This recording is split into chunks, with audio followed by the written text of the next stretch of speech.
Hello Hacktubers and welcome back to my channel.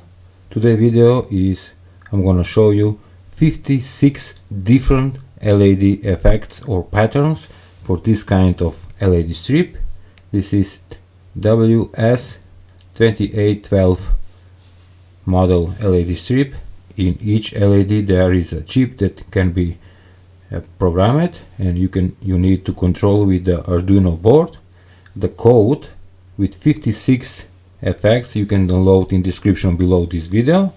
You need to upload to the Arduino, and the Arduino will control the LEDs. Whoa! You can use as many LEDs you want. Just need to change the number of LEDs in the code. It's simple. I'm using 17 RGB LEDs that can be programmed, and now I'm gonna show you the 56 LED effects patterns, which are amazing, and you need this stuff for Happy New Year. Let's start. Let's turn off the lights and start the LED effects.